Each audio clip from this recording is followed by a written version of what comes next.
valles y montañas, entre ríos y cañas, está mi tierra dorada, entre la bruma plata. Cuántos pueblos, cuánta gente, somos todos tan diferentes. Hoy tenemos presente que a pesar de ser diferentes, un horizonte nos envuelve. Bueno, saludos para todos y todas. Bienvenidos de nuevo a este espacio. El Ramonense. En multizonas. En multizonas y en nuestra página Yo También Soy de Boncho, todos los domingos a las 3 de la tarde. Por hoy vamos a darle una continuidad al tema que tratamos en el programa anterior. Correcto, porque nos faltó alguno que otro detalle. Siempre falta, siempre hay cosas que se quedan, pero en este caso se nos quedaron cosas importantes que es necesario comentar.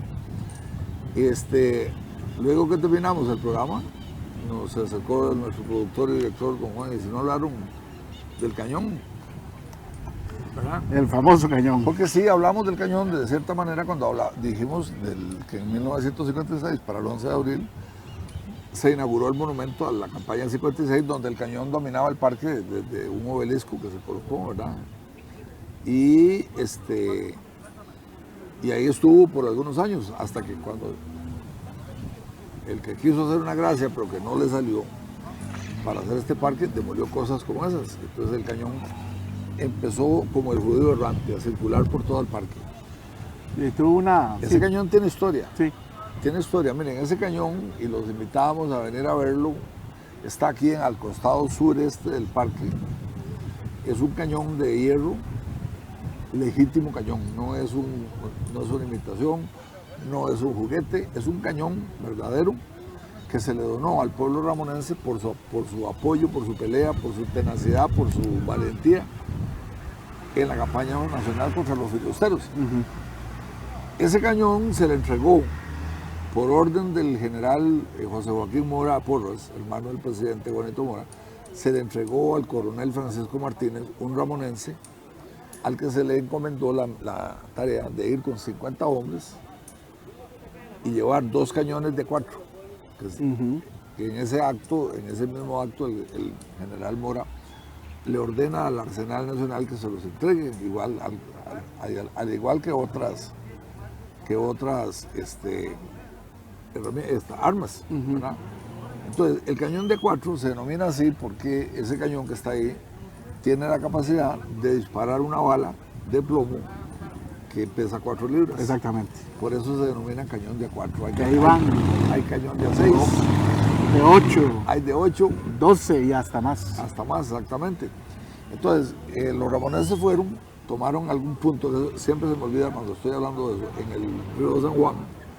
Desde ahí usaron esos cañones para dispararle en la toma de los vapores, que fue una gran batalla a lo largo de todo el lago del río San Juan. Se dice que fueron 2 cañones, ¿verdad? Sí.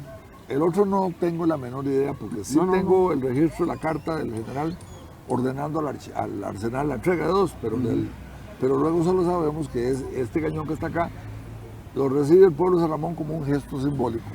Ya en tiempos de Tomás Guardia, ¿verdad? Se dice que fue en tiempos de Tomás Guardia, aunque yo sí creo que el cañón nunca se fue de aquí, ¿verdad? O oficializaron la entrega. Exactamente, eso creo que ese fue el gesto de Tomás Guardia. Posiblemente el otro cañón quedó sepultado o hundido en alguna margen de algún río allá en o lo devolvieron, porque era un arma valiosa, ¿verdad? Y recordad que los vapores se tomaron, la toma de la vía del tránsito, parte de eso fue capturar los vapores. Muy posiblemente el cañoncito se colocó en algún vapor para reforzarlo, ¿verdad? Es decir, hay muchas cosas que pudieron haber pasado. Yo espero que haya sido de la mejor. Bueno, que haya tenido el mejor uso. Algunos le llaman cañones navales también, a esos tipos de cañón. Exactamente. Ese tenía una estructura de madera, como una carreta, que era el que le daba el soporte. Refrescame el nombre, porque yo siempre lo fallo. Sí, es una cureña, como una cureña. Cureña. Era un tipo de estructura con ruedas, como una carreta que no tenía costados, entonces se llama una cureña. Es diferente a la cureña que nosotros conocemos en carretas de bueyes, ¿verdad? Para bueyes, pero en este caso estamos hablando de esa estructura. Y Pero es la misma idea, es Sí, las ruedas o el eje y una plataforma sobre el cual montar el queda el cañón. cortado, ¿verdad? Tenían que soportar la fuerza del disparo, ¿verdad? Como dicen, patea duro. Bueno, Jorge, el cañón vino a San Ramón, dio vueltas. En una foto de 1911 aparece ahí frente a la puerta, frente al pórtico del Palacio Municipal, enterrado en el suelo. Como poste. Sí, enterrado con la boca del cañón hacia abajo. Lógicamente arriba queda la argolla, que se usaba para amarrar caballos, ¿verdad? Entonces ese fue el destino y ese es parte del contenido histórico que hay en este parque. Yo pienso que podría dársele mayor realce. Sí, sí. Yo tengo artículos que hablan de que el cañón fue movido de un sitio a otro, dentro del mismo parque, que inclusive ocupó una posición durante una época en el Cerro Tremedal. Pero después se lo volvieron a traer acá. Después lo enterraron. Después lo volvieron a ubicar en el costado norte del parque. Sí, cuando se remodeló el parque en la administración 6266, el cañón se coloca allá, por cierto, se le hicieron un puño de balas de cemento que se le pusieron a la par. Y ahí funcionó como caballito para los niños que venían los domingos al parque. Ahora está colocado en un mejor lugar, pero sí me parece que debería respetarse un acuerdo municipal que se tomó en el año 2010, que señalaba que se construiría un monumento igual al que originalmente tuvo el cañón en 1956, con el fin de darle realce. Bueno, esa es la historia del cañón, Jorge. Ahora hay otra historia que tiene mucha relación con este mismo parque, que a todos nos va a interesar, y es el famoso árbol de corcho, el alcornoque, que se encuentra ahí al costado sur, un poquito al oeste Del actual kiosco. Del actual kiosco. Ese árbol de alcornoque, de corcho, como le dice mucha gente, los invitamos para que vengan, se den una vueltita por el parque, vayan y lo toquen, ¿verdad? Un árbol con una suavidad sorprendente, ¿verdad? Bueno, es un corcho. Y ese parque, pero tiene una historia muy especial, ¿verdad? Sí, tiene algo mágico encima. Sí. Hay innumerables testimonios, ¿verdad? Para los incrédulos, para los que no, nosotros no inducimos a nadie a creer o no creer, pero sí les contamos que hay testimonios en un sentido muy interesante, y es que ese árbol, durante muchos años, la gente se perdió al darle vueltas a su alrededor, en la noche.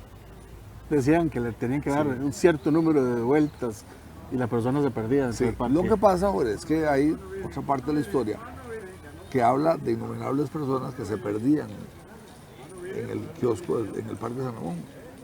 Gente que entraba al parque, en la noche iba pasando y de pronto empezaba a caminar sin ningún sentido de orientación, podía caminar por horas, hasta que alguien llegaba al parque y lo veía y lo sacaba. Sí, sobre eso yo he hablado con personas que atestiguan que les pasó. Conozco varios relatos Sí, de eso. Sí. Hay muchos testimonios, pero es de las historias interesantes que tiene este parque, ¿verdad? Que lo convierte en un sitio atractivo para venir por lo menos a estas tertulias que se arman en estas mesas y en los alrededores. Pues algo debe tener, que jala mucha gente, casi siempre. Así es. Bueno, no sé si se nos queda algo más del parque, porque es importante también que la gente venga y conozca el obelisco que está en el centro del parque. No, Ese obelisco se construyó en 1945. Las estructuras, las esculturas que tiene de orquídeas y de plantas, que son talladas, son obra de don Moncho Miranda, ¿verdad? El mismo Moncho Miranda, que cogió la iglesia de San Ramón en su etapa más definitiva, la llevó a la construcción, y que él mismo se puso a tallar todas esas figuras que están en las columnas y por todos lados en las iglesias, los marcos de ventana. No tenía un molde, él lo hacía. Si hablamos de heráldica, estaríamos hablando de lambrequines, así se llaman. Así se llama. Lambrequines. ¿Okay? Pues don Moncho Miranda no tenía un molde. Era Al cálculo. Y cualquiera que venga y ve una columna y ve otra, tienen una igualdad asombrosa. Sí, de hecho. ¿Verdad? Son idénticas, no se equivocó. Claro, fueron años los que duró Moncho ahí con la gubia, ¿verdad? Haciendo esos trazos en el cemento, en concreto fresco, ¿verdad? Y años después, en 1956, se le encarga que haga estas bellezas que están en el obelisco Alberto Manuel Brenes. En el año 1990 fui testigo porque vine en representación de mi papá a la ceremonia. ¿Por qué de mi papá? Porque mi papá fue cofundador y fue el vicepresidente del famoso Comité de Recursos Naturales, organización ambientalista pionera en Costa Rica. Yo diría que fue la primera. Cuando aquí nadie hablaba de problemas ambientales, en San Ramón había un grupo de 40 distinguidísimos ramonenses trabajando en el tema de la recuperación de los ríos, sembrando peces y sembrando árboles por los cerros. Fueron ellos quienes hicieron el laguito con tal de tener un ingreso que les permitiera tener un vivero más grande. Hicieron una labor asombrosa. Entonces, en esa ocasión se invitó a los representantes de RENA y yo vine en representación de mi padre, un acto muy simbólico, porque ese día don Walter Villegas donó ese busto que está ahí de don Alberto Manuel Brenes. Para que lo sepan también, esa obra es una obra de la mejor escultura figurativa. Pregunta, ¿ese obelisco siempre ha estado ahí? Desde el 45.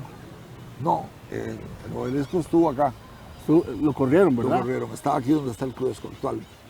Sí, estuvo casi enfrente del término de la municipalidad, en la entrada norte. Exactamente. Y luego lo movieron al centro. Lo movieron al centro. Y ahí fue más o menos en esa época Igual cuando removieron el monumento. El monumento estaba al sur, en la misma línea. Estaba el kiosco en el centro con el Alberto Manuel a la derecha y a su izquierda, o sea, norte y sur, estaba el monumento de la campaña 56. ¿No hubo ningún otro monumento o obelisco similar? No, ya con el tiempo el parque se ha ido llenando de placas, de homenajes. Hay una placa muy importante para mí que tiene un gran significado, que es una placa donde se le rinde homenaje a un ramonense muy sencillo, de vida muy frugal, que a como era de sencillo para vivir, era de grandioso para crear. Me refiero a Rafael Ángel González. Don Rafael Ángel González era un educador oriundo del distrito bueno, vivía en San Juan porque en realidad su familia fue del centro originalmente, luego su rama, su papá y sus hermanos estaban establecidos en San Juan. Rafael Ángel González, hay una placa por acá en donde se dice que San Ramón, y podemos tomarle una foto ahora para mostrársela a nuestros amigos y amigas, donde dice que Rafael Ángel González es el fundador del Instituto Tecnológico de Costa Rica. Él es el padre en términos de idea. Lo cual es absolutamente cierto. En el Consejo Universitario del Instituto, no sé cómo se llama exactamente, es el similar a lo que hay en la UCR, el Consejo Directivo, vamos a decirlo así, del Tecnológico, está el retrato de Rafael Ángel González y se le considera formalmente como el fundador. ¿Por qué? Porque Rafael Ángel González, en 1970, cuando Pepe llega al gobierno, en esos lapsos, él empieza a mandarle cartas. Y una carta que le manda a don Pepe proponiéndole la creación en Costa Rica de un instituto tecnológico. Que lo hayan que no lo había. ubicado en Cartago Sí, fue claro. meramente circunstancial. Sí, pero la idea y la propuesta y por qué y con fue Rafael Ángel González. A don Pepe la idea le cayó de perlas porque también acababa de fundar la Universidad Nacional en Heredia, ¿verdad? Y establece el Instituto Tecnológico en Cartago. Entonces, esa placa es uno de los testimonios que están en este parque. Pero Rafael tiene otros logros también, ¿verdad? No solamente tecnológico. Mejor, cualquiera que lo veía, como dice, por el caminado no se le sacaba. Con Rafael Ángel González yo tuve la dicha y la suerte de haber estado en su casa en algunas ocasiones, de sentarme a conversar con él en su corredor. Había que ir con tiempo, eso sí, porque no soltaba la palabra. Y una vez fui a hacerle una pregunta y me tuve que quedar 6 horas. Me contaba el otro día don Fernando Rodríguez, que me lo encontré y hablamos de este señor un poco, de que era un hombre muy brillante. Mira, hombre, la casa de una mente Ángel preclara, como la suelo llamar yo. Era una casa tan sencilla, de madera, tabiques, madera vieja. Era una casa que no se caía porque estaba recostada a libros. Rafael Ángel tenía la casa llena de libros en todos los rincones, en paredes, esquinas, había libros.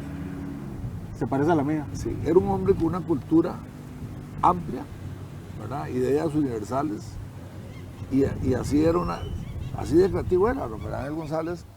no solamente es el padre del tecnológico, sino que está el padre de la Universidad de La Paz, que está en Ciudad Colón. En el gobierno de Carazo, cuando estábamos en aquel conflicto con Somoza, Rafael Ángel González le escribe a Rodrigo Carazo y le propone la creación de una Universidad de La Paz para dar un ejemplo al mundo.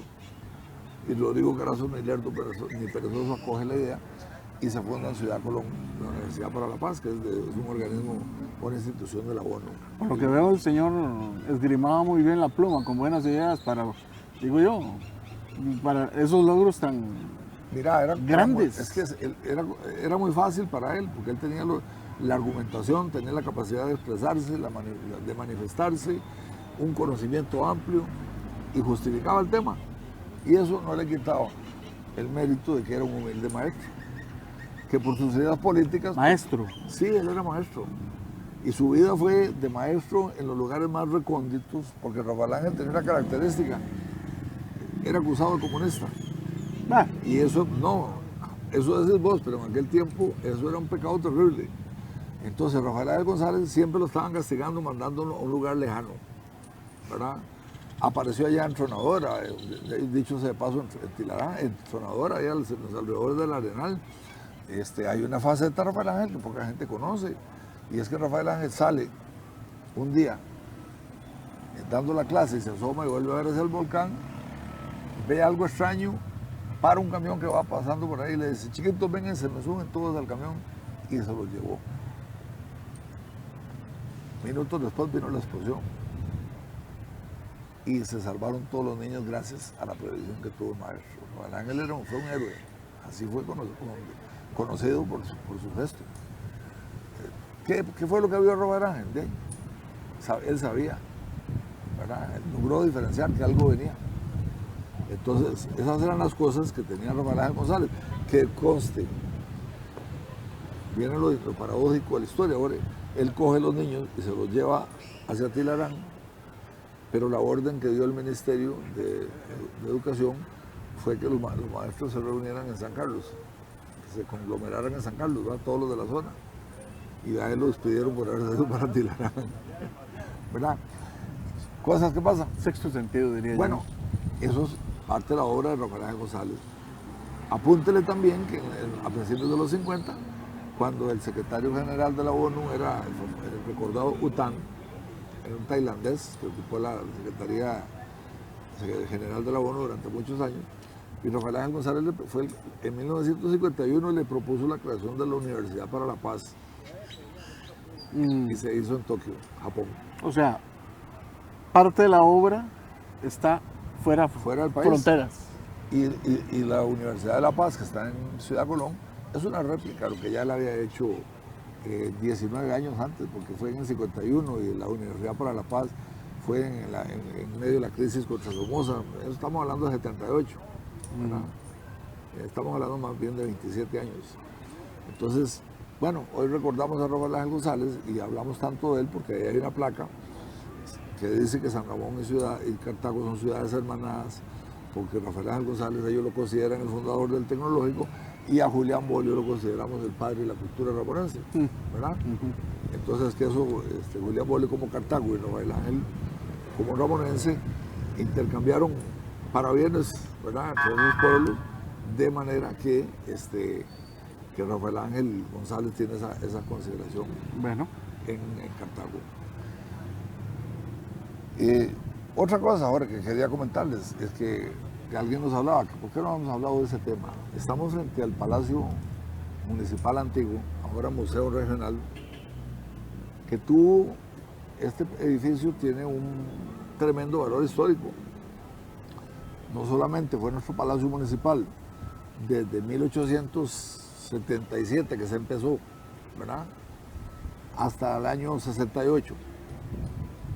Prácticamente 91 años, cuando se le entregó a la Universidad de Costa Rica, ¿verdad?, sino que también ha sido la gesta aquí en la Revolución de los Tinoco, en la campaña de 1948, la Revolución. Este Palacio Municipal era un hervidero, aquí hubo batallas, aquí se dio el ataque de Chico. recibió más de un balazo esas paredes. ¿Qué es cosa de este parque? En la esquina sureste del Parque Jorge también hay que ver cosas históricas. En esa esquina en la misma casona de madera, nació en 1872 don Julio Acosta García y en 1907 nace don Chico Ortiz. Dos presidentes beneméritos de la patria y líderes militares en revueltas. Y dicen que los rayos no caen en el mismo sitio dos veces. Ahí cayó más de uno. Esos dos se nacieron en la misma casa. Me contaba mi padre que, bueno, para el 48 él vivía 25 metros al sur, 50, digamos, de esa esquina. Ahí vivía mi familia, yo no había nacido aún. Y en esos días se hablaba de ya viene Chico. Don Chico él estaba con su ejército, con su tropa, ejercitándose, entrenándolos en el Bajo La Paz. Y se sabía que iban a atacar San Ramón. Entonces era, ya viene Chico, ya nos ataca Chico, era así por el estilo. El pueblo ramonense estaba muy atento a lo que pasaba. Entonces viene don Chico, mi papá cuenta que él estaba sentado en la esquina, parado, conversando con un amigo a las 6 de la tarde del 12 de marzo de 1948, cuando sonó un plomazo y la bala pegó en el letrero comercial que estaba 1 metro o medio metro arriba sobre la cabeza. De la cabeza. Vamos a decir que ese fue el primer tiro que se disparó en la revolución, ¿verdad? Aquí. No, porque es que el ataque a San Ramón es el primero. Porque recordemos que el ataque aquí se hizo como distracción para luego sacar las tropas y llevar a Pérez Celedón, donde realmente la estrategia era de sur a norte, no de norte a sur. Entonces el primer balazo de la revolución del 48 pegó en el letrero que estaba medio metro arriba de la cabeza de mi papá, según me contaba. Bueno, Pero hay más. A ver. En la revolución de 1919, Los Tinoco. la primera refriega se dio en esa esquina. Don Aquilé Borlis, don Rafael Rodríguez, y una serie de ramonenses del padre Palma, todos estos que se vieron involucrados en la refriega, las primeras balas salieron en esa esquina. Es decir, es una esquina que tiene gran importancia y de feria ahí está el cañoncito colocado apuntando hacia el sur. Son datos sueltos que dicen, qué interesante. Don Julio también nació ahí. Don Julio nació ahí en 1872 y en 1889, cuando tenía 17 años, recordemos la noche de San Bruno, fue en esa esquina. Octubre 6. En octubre 6, ahí les apedrearon la casa, se las trataron de quemar. En la acera al frente murió don Rufino Mora, un balazo en la espalda. Todas esas historias ramonenses están aquí alrededor del parque. Como he solido decir en otros episodios atrás, hay puntos cósmicos, ese parece ser uno. Definitivamente, ¿verdad? A mí me correspondió hacer una presentación hace unos años de un libro sobre la vida y obra de don Alcides Prado, uno de los grandes compositores nacionales, nacido en San Ramón en 1900. Entonces yo les contaba la historia porque don Alcides, según los relatos, vivía, digamos, de Club de Amigos hacia el este, 100, 150 metros hacia el este, vivía ahí cerca de lo que es hoy la Capilla Santo Sepulcro. Ahí su padre, don Pedro Prado y doña Amelia Quesada, crearon una familia de 5 hijos varones. Entonces, cuando yo hablé del Alcides Prado, porque mucha gente tiende a creer que el genio nace y luego irradia luz. No, muchas veces la luz llega primero y hace el genio.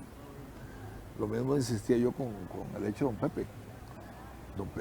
Don Pepe no hizo a San Ramón hizo a don Pepe y San Ramón hizo a Alcides. Porque vamos a ver cómo era un día corriente en la vida de Alcides Prado. Salía de su casa, caminaba por la acera y ahí en la esquina estaba jugando en la acera de Macomboa. Si seguía caminando 50 metros más, encontraba a Chico Ortiz. Otro de esos viajes mentales de que hablabas. Claro. Si daba la vuelta por el otro lado, encontraba más personajes. Ahí estaba doña Melinda Mora viviendo. Es decir, las vivencias de ellos eran de un pueblo que era una amalgama de conocimiento, una amalgama de sabiduría, pero más que todo de sed de conocimiento. Y era gente con un espíritu solidario, con un espíritu abierto. Era una sociedad simbiótica, donde todo el mundo estaba integrado, tragando o llevándole al otro, ¿verdad? Tragando conocimiento. Mira, y alrededor de este mismo sitio, cerca estuvieron alguna vez la biblioteca, ¿no? Bueno, la Biblioteca Pública de San Ramón estuvo aquí en el Palacio Municipal durante muchos años. Durante muchos años la municipalidad la asumió como su biblioteca. Y en esa zona había una puerta que ya la eliminaron. Hubo una puerta ahí, que esa era la parte de la Biblioteca Pública de San Ramón. Entonces, son cosas que han pasado aquí durante mucho tiempo. La biblioteca de don Julián Bolio, de Juan Vicente Acosta, la primera biblioteca pública de Costa Rica, estuvo ubicada a 50 metros de esta esquina, ahí donde está la tienda San Antonio en este momento. Ahí estaba la Municipalidad de San Ramón, una casona vieja, vamos a enseñarles la foto para que la conozcan. Y en esa casona vieja, que era de don Lucas Caballero, se la alquilaba a la Municipalidad por 8 pesos al mes.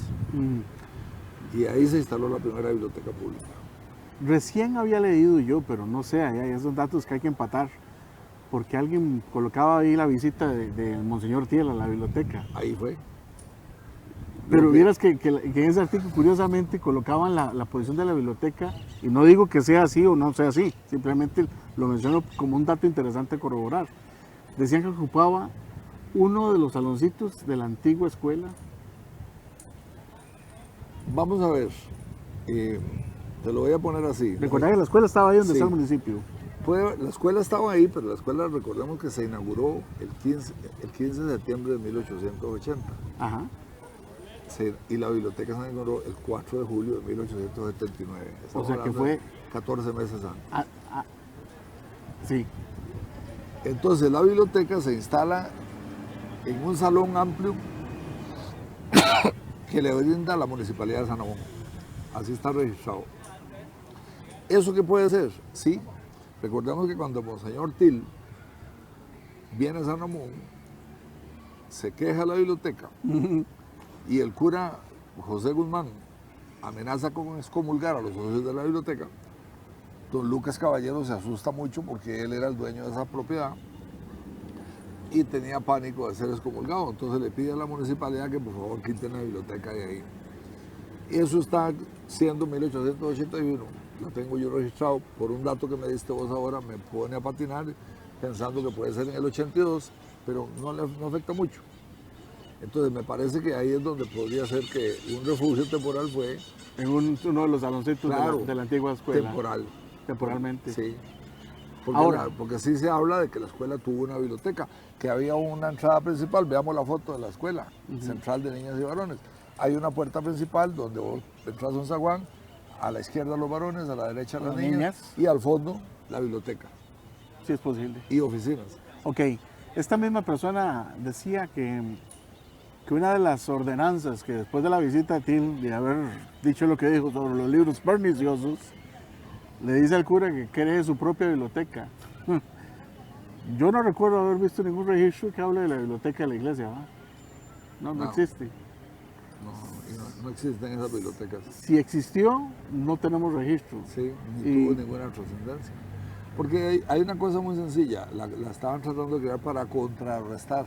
Estamos hablando de la lucha contra el liberalismo. Sí, exactamente. Entonces, y el pueblo ramonense estaba muy definido. Tomemos en cuenta que la biblioteca, en una población de 2.800 habitantes, tenía 300 socios. Todos los cabezas de familia. Correcto. Si nos ubicamos así en el contexto, estructura social de la época, eran los cabezas de familia los que estaban ahí. O sea, todo el pueblo estaba involucrado con la biblioteca. Yo lo que creo es que la biblioteca se alojó ahí temporalmente y luego empezó a circular, porque creo que el concepto de hospital sin paredes ya lo habíamos usado con la biblioteca sin paredes. Biblioteca sin paredes. Sí, los libros anduvieron por todo lado y finalmente aterrizaron en ciertos lugares, como fue el Club de Amigos en el 1900, la biblioteca Carmen Lira que hicieron Bertalía y Corina. Es decir, el libro siempre ha tenido casa en el San Ramón. Esa biblioteca de Carmen Lira estaba de las esquinas sur-oeste de este parque, sí, hacia el sur, ¿qué puede ser? Donde está la panadería La Duquesa actualmente. 50 varas. 50 varas. Ahí estuvo ubicada la biblioteca Carmen Lira. Bueno, Jorge, estos son, hoy llevamos 2 programas de conversar aquí en este lindo parque. Mira, pero es que el parque da para mucho que hablar, porque ese es un centro nervioso de mucha actividad histórica y de la vida del ramonense. Y lo más seguro es que ahora que don Juan nos dice que ya estamos para terminar el programa. ¿Cómo? Ya se nos fue el tiempo, ya ¿sabes? se nos fue. Qué cosas y tiene el entonces mundo. vamos a decir, mira, se nos olvidó hablar de aquel otro y va para la siguiente edición. Bueno, yo les voy a dejar un último episodio. alrededor del parque también, aparte de la magia del árbol de corcho, se dieron eventos, llamémoslos esotéricos. Ahí les voy a dejar de último un artículo del año 36, creo que era, donde aquí en el parque aparecía el fantasma de una mujer. Ahí se los dejo. Así es. Bueno, muchas gracias a don Juan y a Multizonas, a Vicky, que está ahí muy leal y muy fiel, ayudando y haciendo cosas. A todos ustedes en sus hogares, gracias por estar con nosotros. Esperamos que este episodio les haya llevado datos simpáticos, datos graciosos, datos interesantes y sobre todo que les haya gustado. Que sea entretenido. Sí, que haya sido entretenido. Nos estamos viendo en el próximo programa. Adiós. Nos vemos pronto.